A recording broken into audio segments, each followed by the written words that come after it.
ایک بندے کو پھانسی لگنے والی تھی۔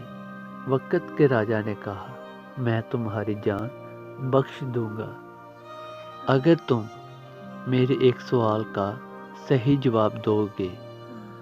سوال تھا کہ عورت آخر چاہتی کیا ہے؟ اس نے کہا، کچھ مہلت ملے تو یہ پتہ کر کے بتا سکتا ہوں۔ راجا نے کہا، 1 سال کی مہلت دے دی۔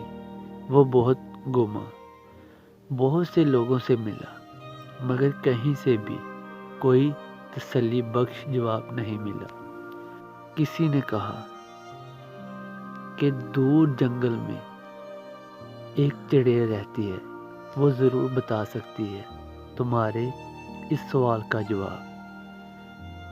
وہ اس چڑیل کے پاس پہنچا اور اپنا سوال اسے بتایا۔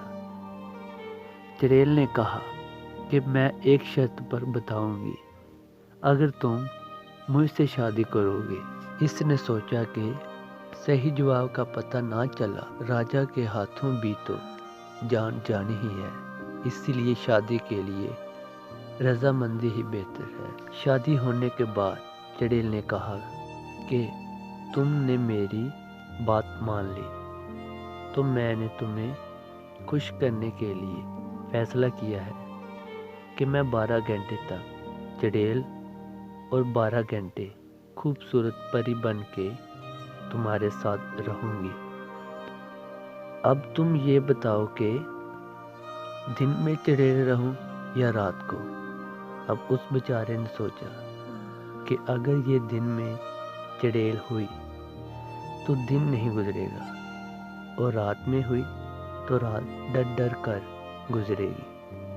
آخر میں اس نے کہا، جب تمہارا دل کرے تو پری بن جانا، اور جب تمہارا دل کرے تو چڑیل بن جانا۔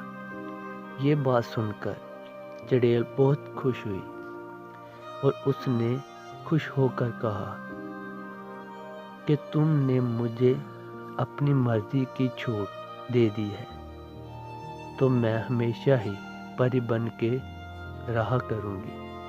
پھر چڑیل نے کہا کہ راجا کی طرف سے تم سے کیے گئے سوال کا جواب بھی یہی ہے، عورت ہمیشہ اپنی مرضی ہی کرنا چاہتی ہے۔ اگر عورت کو اپنی مرضی کرنے دو گے تو وہ پری بن کر رہے گی، اور اگر نہیں کرنے دو گے تو چڑیل بن کر رہے گی۔ اپنی باقی زندگی کا فیصلہ خود کر لے کہ زندگی کیسے گزارنی ہے، پری کے ساتھ یا چڑیل کے ساتھ۔